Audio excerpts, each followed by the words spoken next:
All right, what you want to talk about? Man, there's so many things that come to mind right now. I'm a futurist, so I like talking about the future. I mean, the present is the future, but in the sense that what we're doing right now is building outward. I think there's enough people who talk about the past, so I don't have to use that time to do that. They can handle that. And then I want to talk about what's our blueprint and our plans for the future, because there's a lot going on, and because I don't like to completely use the word distracted, but in a sense we're distracted with the plight and the problem so much that we're not actually thinking about the dream. We're thinking about what we want to get rid of instead of what we want to build. And for me, that becomes an issue, because when it's almost we're taking a step backwards as we try to take a step forward.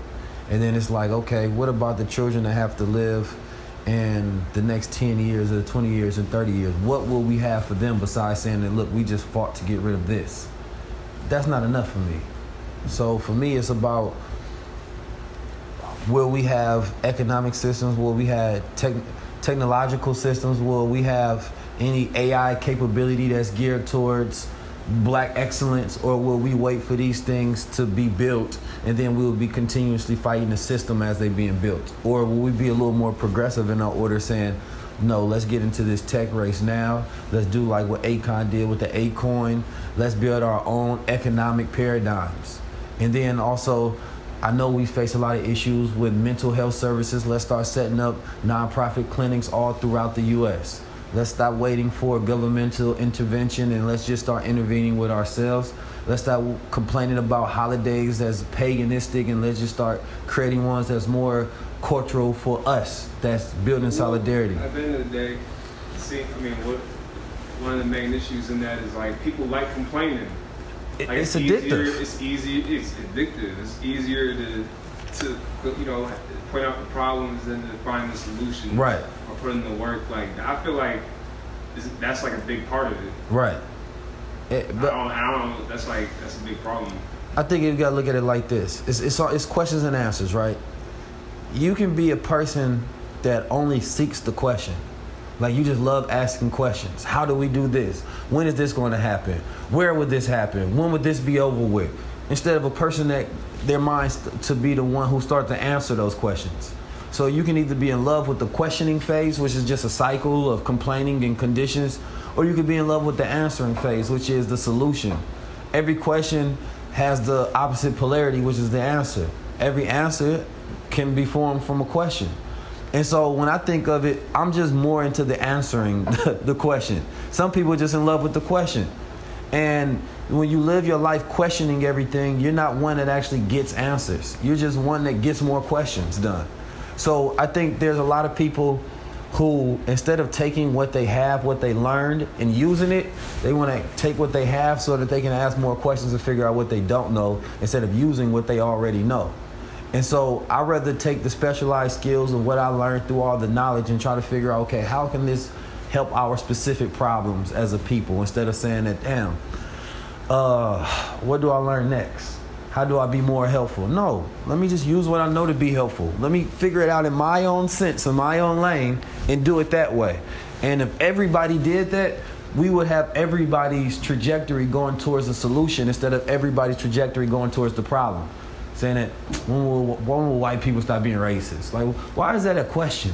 When will the government stop doing? Why is that a question?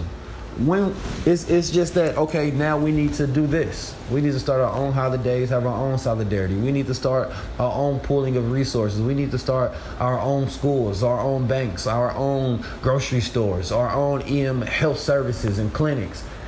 None of these things are impossible or even hard to do when you have people who are constantly just working on the things that they can get done instead of questioning the things that they believe they can't do. Because if you can ask the question, then you can also seek the answer. So I don't want to just be the person that's saying, damn, I'm tired. When we gonna finally get some unity as a people? I want to be the person that, like, all right, this is what unity looks like as a people. This is what we're doing. We may be starting off small, but every millionaire and billionaire and legendary leader started off somewhere. They didn't just say day one, I got it complete. And that's another thing. I think that we kill the people that will be legends in the future by destroying them in the present, saying they're not doing enough. Well, don't you think the accumulation of their work eventually will add to the totality of something that's actual progressive? But For example, what you mean? Like, so you can look at just about any influencer or leader or somebody that we consider to be a political figure or just doing something great in the community. I think they have a higher expectation, for one, than anybody else, because you're not going to ask an entertainer, what are you doing for the people? You just take entertainment for them. But somebody who's actively working, so imagine if you met Malcolm X on day one and he was talking to you about the revolution of the people, you'd be like, okay, well, what are you doing? What have you done? It's like, damn, let the person legacy build, let them do more work. You know what I mean? So maybe in 10 years, they actually have something amazing built out. But we get to that point where we're trying to destroy each other's credibility instead of add to their credibility, saying that you seem like you have a lot of potential.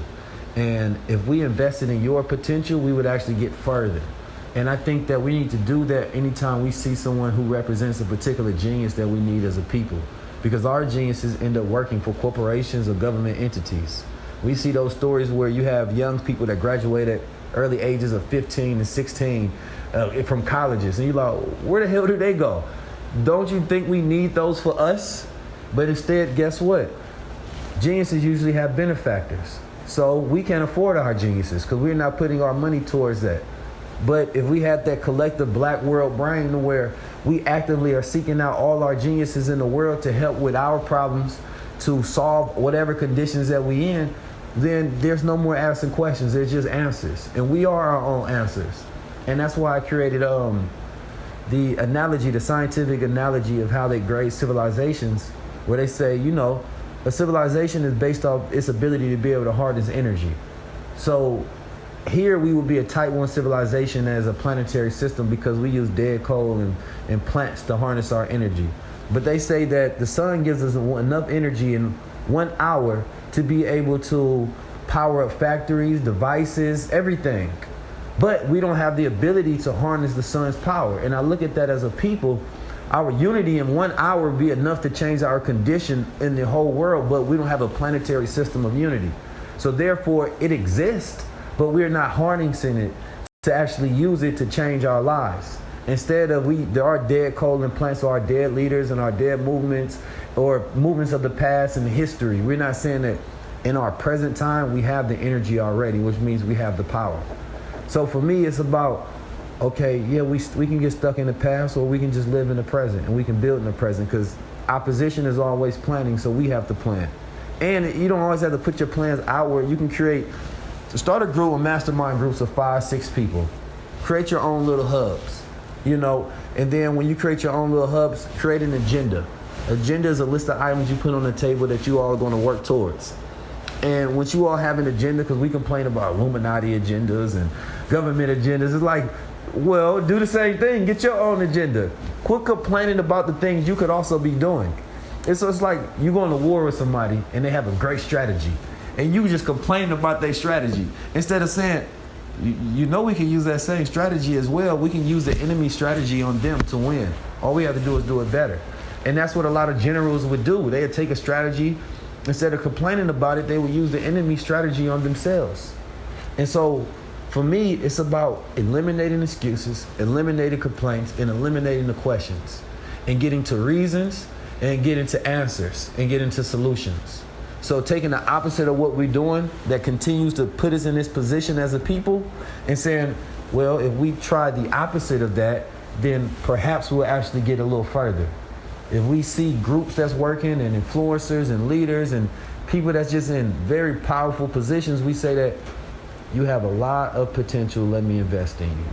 And we're just not investing in our people enough, because if we were, then we will have what we need already. You don't like sports? I think that I like sports, depending on the sport. I like boxing. Like boxing? Yeah. I like the strategy of boxing. Okay, so you see, like, we watched the Floyd Mayweather with the Conor McGregor fight. Yeah. So it's a big fight on you. Watch like a fight, you know. Yeah. Okay, is that something that, like, I guess what I'm asking with the question is, like, what do you do to escape? Escapism. Yeah, escapism.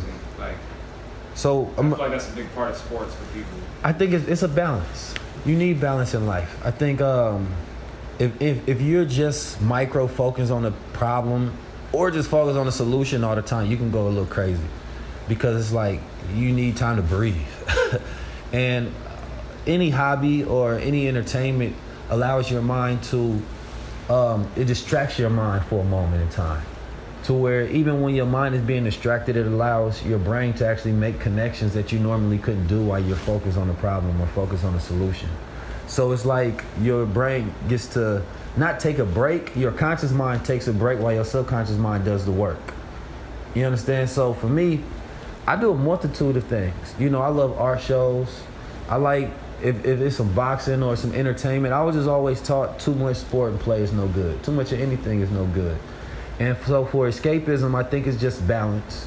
You know, for an intellectual or anybody, I think you got to have a hobby, because when you have a hobby and you're a negative person, while you're doing your hobby, you can't do two things at once. It's impossible. So your brain focuses on this, and it allows you to be present in that moment. So there is no negativity that exists. You just got bad news and here you painting something. You just got bad news and you're watching something. So it allows your brain to not focus on that for a minute and be present in the moment of what you're doing. And so I think that it's important for everybody to have something, some sort of balance. Anybody that doesn't have that balance, you just see them going crazy. Like they really just stuck. But the people that you see can still smile and still deal with the problem and create solutions, that means they got some balance in their life. Like, people ask me all the time, how are you positive and you deal with this conscious woke stuff? It doesn't, for me, it doesn't stress me out. The more I know about the issues in the world, the government conspiracies, it's like, because I'm aware of it means I have more power over it. That's how I look at it. That's my positive outlook. You seen the movie? You seen the movie Old Boy? Oh, man. You should see that movie. But what's it about? I can't. You really can't. It's a lot to. Just don't watch the Spike Lee version. Watch the original Asian version. Okay. Oh no, where the guy was in the spot where he got locked up. Yeah. You saw the Spike Lee version, but you didn't see the. I feel like I seen both. I'm not sure. You would know. But anyways, one of the quotes from that movie that hella stands out to me is the. I'll probably, I'm paraphrasing, but it's like, crying, you cry alone, laughing, you laugh at the world, or basically like laughing when you laugh, the world laughs with you, or crying, you cry alone, right? Sort of thing. And I think that's goes back to the balance sort of topic as well, because you'll drive yourself crazy, like you said, if you focus so much, and you'll be alone, you'll be mad, Right. It's like they said like the whole word genius comes from like, what was that, a Greek or Rome, like the ancient Rome, I believe it was, and they had all these artists at the time who, genius was a word that was derived, meaning like from God. It's like, and that's how they looked at it to keep them saying, because like there's like the skill, like whether you're an artist, or whether you're like, whatever you do, but you have this divine skill from God. Right. So all these artists and these people, they would give credit to God. It's like it's not them. It's like it's God. But then it's over time that evolved to where, it becomes an ego thing where people take credit for their own genius, which leads to the life expectancy for whether it's music artists or visual artists or, artists, entertainers, things like that, is much lower than, normal quote unquote people, because, a lot of times they result, you can see the Mac Miller with the drugs, or, whatever the case is. It might just be from stress and just whatever the case is, but it seems like geniuses, artists, creatives, etc., have a shorter life expectancy because they're driving themselves crazy. I can see that. A large part of that being from taking it on themselves and not having, like, I guess, a relationship with the Most High. And I think that society is not. You gotta look at society as a very square box of like how you're supposed to do things, like the cubicle idea of life. And the artist is on the opposite end. It's the blurring the lines. It's nothing in nature is made with straight lines, and the artist is constantly creating ways to not have the line straight. It's constantly creating ways that allow people to escape from reality. So when you are the escape from reality, where do you escape? And it's also like I can't relate to society because I see what it really is. And it's impossible for me to go into this box and be happy with it now. So they're trying to find ways of escaping what they're creating almost. It's in that sense of, for a lot of people, they can't relate to an artist. Because also artists, I think, are very genuine in the sense that you don't care what people think anymore. You no longer fit in society. You stand out. Your genuineness is your uniqueness that you add to the collective. And you can't relate to the average person. People start to see you as a product. And when they see you as a product, it kind of depresses you because you no longer have that connection with people anymore. You are their escapism, but you have nothing that you can use to escape that reality now that you created. And if we had a world that was based upon artistry and nature, it would be different because it would be relatability. But the artist can't really relate to the average, the fan. Like the artist is looking at the fan like, I see how you live now. Like I now have power over you in a sense because you come to me to escape your living conditions. And now it's kind of like depressing because you see the world in a very dry sense like a comedian. Most comedians are very depressed and they see the world very dry. You think that they're making comedy, but they're just telling you their perspective of how they see reality. And the greater dry perspective a comic has is the better comedian he has, the better observer he can be in reality.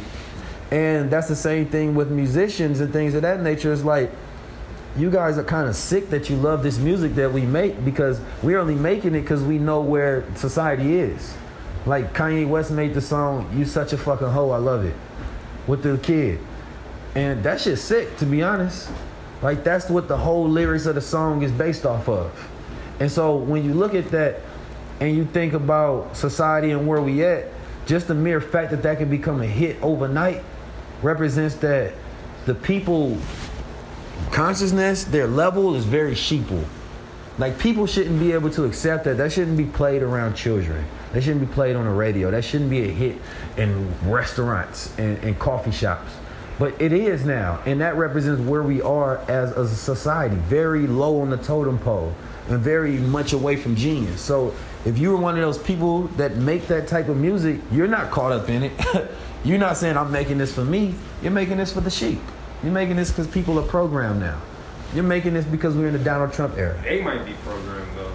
Yeah, they are too, in a sense. You know, like you get to a certain you level, smoking your own stuff. Exactly. You get to a certain level, it's like two ways. It's like it probably goes both ways, but it's like one, you're being programmed to, you know, what to dictate to the sheep, or two, you get to a point, we kind of talked about this earlier, where like some artists or brands or businesses, it gets to a point where it's like people don't even listen to it. It's like you're just buying it or investing in it because of what it is and what it's become in the trend. Like, let alone of what the actual content is, or you know, if it's a brand, it's a trendy brand. It's like people are buying it regardless of what the hell they're coming out with. If it's an artist, you know, that's at a level of success where you know they just make terrible music, or you know, but then that's also a catch-22 because it's all art and that's all, you know, it's subjective. But I think as a overall, you know, big picture thing, I think you gotta agree with that, right?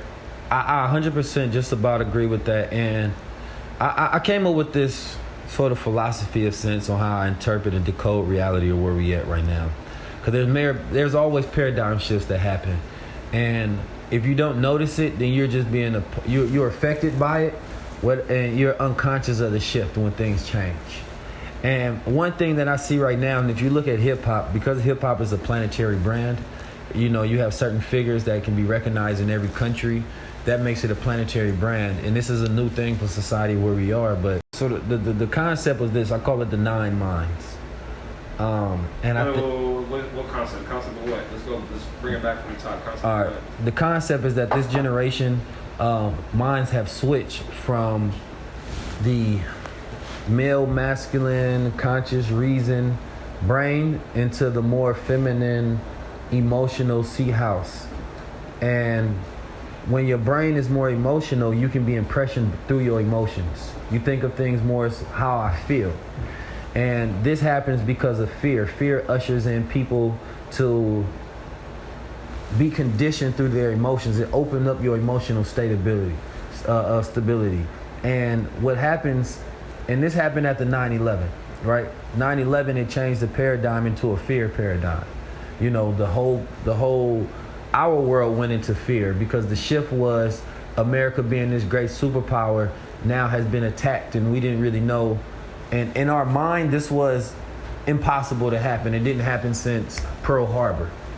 So what that does on the people, because what you had was Bush that was coming in with the fear every day. That was just, we got terrorist attacks. And remember, during that time, people allowed him to start a war off a lie because of fear. People just wanted to be protected, wanted to be secured. And so during that, we allowed them to do whatever that will make us feel more protected, which is giving away our rights and going to war predicated off a lie. And everything has a trickle effect. And that trickle effect, when you think of music, because at that time we used to love lyrics because we would consciously listen to it and we would think about it with logic and reason. We would go over the lines, like how that appealed to our logic and reason, our more masculine brain. You know, that's our conscious brain. Or your subconscious brain is your emotional. But when that happened, there was a shift, and music took a shift as well, to where it stopped being about the lyrics and it started being about the emotional feeling and connection. And so now if you look at the young minds today, right? And so I look at it like this. This is where my 19 come into play. The conscious mind being the 1, the subconscious mind being the 9. The conscious mind being the male, the masculine, the sea house, and the feminine brain being the 9, the subconscious mind, they call that the gender of the brain, or the gender of the mind. And so you will have your 1 and 9 in order. So if you have, the way I think about reality is my conscious brain overrules my emotion. You're supposed to rise above emotion into that thinking of a God. But if you're ruled by emotion and you don't have that conscious logic to filter that out, then you see people making a lot more emotional decisions. This is where a lot of people say masculine toxicity or something like that. But that's just basically saying that a man is controlled by his emotions and he uses his, masculine behavior in the sense of I'm reacting emotionally instead of acting with reason and stuff like that. And that's when your mind is out of whack, which means that you're not studying the feminine presence that you are to even be able to interpret how to control your emotional side. And that's why I did the thing called Rediscovering the Value of Women, because I wanted men to be able to study women so they can see that emotional part within themselves so that they can get over those details of emotional factors that exist within them. And then they can override it with consciousness and reason because now they're more aware of it. But if you're not aware of it, you get ruled by your emotion and you use your physical presence, but it's imbalance. And the young minds that exist today, they're existing with sort of their subconscious mind open. They don't care about the lyrics or nothing like that because they're ruling with more so their feelings, their emotions. They want to know how the music make me feel. That's why you have brothers like SS Tentacion, and his music was more so about feeling and depression. And if you just listen to the music spectrum. It's all about how we feel about it, not what we think about it. It's all about how we feel. Impression my emotions, make me feel something, give me a connection. It's not saying that, let me listen to the lyrics, because that takes logic and reasoning to think mathematically. That's not where the young minds are. So I say they have these 9 minds, these subconscious brains. And then the girls, they're more with the, conscious and reasoning. So it puts the whole paradigm out of whack. So the women have to be more masculine because the men are not masculine, so they have to take up for it. Because remember, women like to feel protected. So if they're not feeling protected, then they have to step up themselves and become more masculine so that they feel protected. And so that creates an imbalance to where women have to try to figure out how to think like a man, how to be more reasonable, how to be more logical in their thinking instead of going with their emotions and their intuition and things of that nature. And then the young men are growing up, how do I feel about this? Like I deal with consulting a lot of young men sometimes, and when you deal with them, it's like, wow, you think very, very feminine. And femininity is not a bad thing. It's just that we have to have balance within ourselves. Men have X and Y chromosomes. So if you don't have an understanding of your masculine and your feminine, then you're imbalanced. And the same thing with a woman. That imbalance is not supposed to happen. And so if you listen to the music, and everybody's going to listen to the music, and they're going to see that there's a big generational gap between the 9 minds and the 1 minds. The 1 mind's thinking logical and the 9 mind's thinking emotional. So listen to the music today and you're going to be like, wow, these are the 9 minds. And until you make them conscious of that feminine aspect of themselves, it won't create a reverse to where they can think back in that order of having that 19 mind, that 19 key filter on things, rising above emotions into the thinking of God. They don't care about no goddamn lyrics. That's why 6ix9ine can do so great.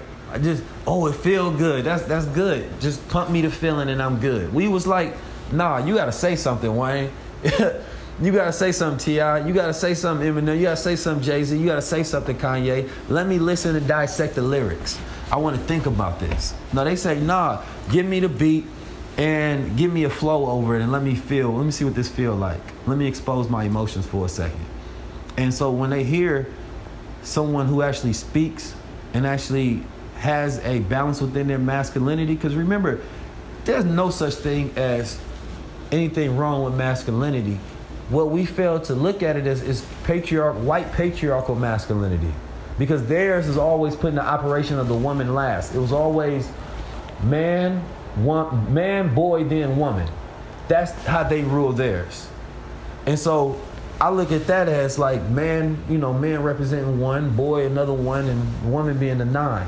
And then when theirs got into an emergency to where they can no longer control it because they don't have the numbers anymore, because their own studies showed that they started to dwindle in numbers as far as the amount of white men and white people being born and the amount of white people dying. So there's actual towns where churches and cities are starting to dwindle down and they can literally see it. And when this happens, they say, okay, well, how can we control the paradigm now? Because we don't have this so-called majority. And you try to keep the people in thinking they're minorities, when a minor is somebody who needs someone else to take care of them. We're not minorities. For even to call ourselves minorities is disrespectful to ourselves. We're the majority on this planet Earth. And so when you say you're not a majority, that just means that you're disconnected with all of the people in the world that's like you. So it's dissecting and it's dividing yourself already from everybody else to even give yourself a minority stamp. It's like, what do you mean? So you don't associate with none of the other black and brown people in the world? That's the only way you can call yourself a minority. But if you call yourself a majority, then you're saying, I connect with all black and brown people around the world. I cannot ever be a minority because it's just a plane ticket away to go to another country. It's very easy. We act like we're subjected to this box of America. No, there's nothing minority about it. There's nothing minor about it. A minor needs somebody else to speak for them. So when you tell yourself you're a minor or you are in that minority brain, you need the majority to speak for you. The majority rules. Nah. So you are the majority, and there's a lot of things in our paradigm. In order for people to truly understand them and to truly shift them, they have to be aware of them. And a lot of people are not aware of the problem on a psychological level, on a spiritual level, on a sociological level. So you're trying to figure out how to solve the problem when you don't even truly know the layers of the problem. And so when you really get down to it and you can see reality for what it is, then you can deal with these young boys and girls for where their mind is today. Not how we grew up, but where they are today. So our slogan is update your program, change the paradigm. Update your program to where we are in 2018. Not where we was in 17, 16, 15. Because now you understand that it used to be like 60s and 70s and 80s and 90s. There used to be a 10-year gap between a decade or something changing. Now things change like in 5 years. It was like 2000 and between 2005 and now we're in a new era. When they could create a whole program for the 60s and the 60s ran a certain way. Because of how information is being disseminated so fast, it's impossible for things to stay the same because people are getting so much information that they're changing rapidly. They're constantly changing. So you can go through a few different eras in a decade now.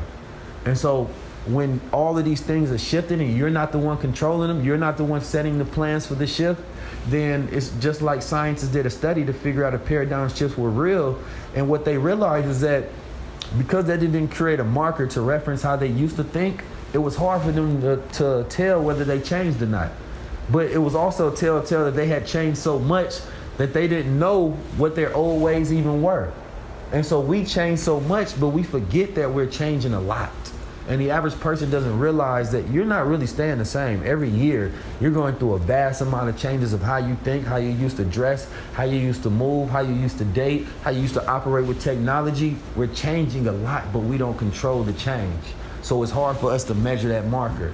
So when these young generations of 9 minds and 1 minds are growing and we can't really see how their mind is changed, then it's hard for us to deal with them. It's hard for us to deal with the new generations of millennials or the Z generation, whatever it is, because they have so many changes going on. We don't realize that they're not who we thought they were yesterday. So quit dealing with them like that. They're not us. Quit talking about their music that way. That's not how they grade music. It's different. They don't care about that stuff. They say, make me feel a connection and I'll listen to you. We say, give me something to listen to with substance and I'll listen to you. Make me think. They say, make me feel. And that's the biggest difference. So would you be a successful artist right now? If I was to employ that strategy, and you would have to do the Kanye strategy. Kanye say, I'm not going to make a whole woke song, but I'm going to have one-liners that hit. And so if you're going to do that, you would have to get a great beat, something that they're going to feel and connect to. And then while their minds are open, because remember, if they're going through emotion, it's easier to impression them. And when you impression a person, you create an image in their mind, a feeling in their subconscious mind, and then impressions become expressions, so you control their behavior.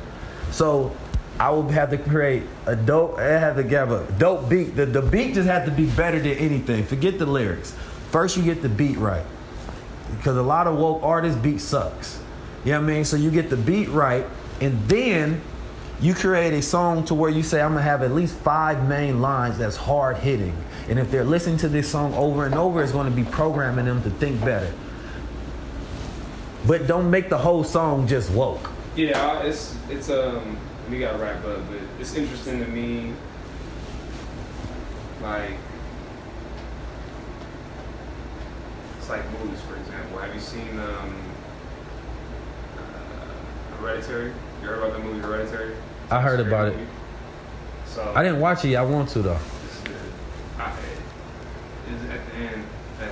Don't tell me. Yeah. Not gonna ruin it for you, but the point is, it's like when people make movies about like demons or like the devil. I watch it all the time because I believe in it. I feel like if you believe in God, you gotta believe. Just already talking about polarities. Polarities, exactly. Like how can you?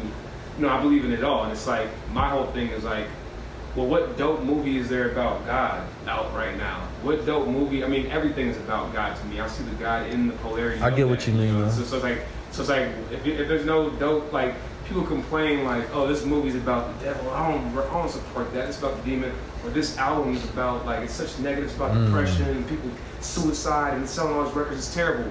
Well, conscious, like you said, like I listen to everything. There's a lot of great conscious music out. I don't like putting that label on things too, because every person has multiple sides to them, and there's times where you're conscious, times when you're not. There's time, There's a great balance of music out. But in this great grand scheme of things, like if there's like a no cuss words, I'm talking about God every song, right. Artist, it's usually not good. Because it's too easy to tell. It's like, I get your point. Okay. Like, all right, man. And the same thing with movies. It's like, there's just like a movie where it's like, this is about God, and it's in a way. There's very few times where it's done in a way that's entertaining, appealing, good. And that's been my whole thing. I believe in those messages, seeing the polarity on the other side, but bring something to the table then. Like, don't just come back to the complaining, saying like, oh, I'm not, these albums is just supporting, negativity, suicide, depression. These movies are supporting demon, but it's like, what else? What's out there, and why is that? And to your point is that the ones that do exist, we always said we have to support those.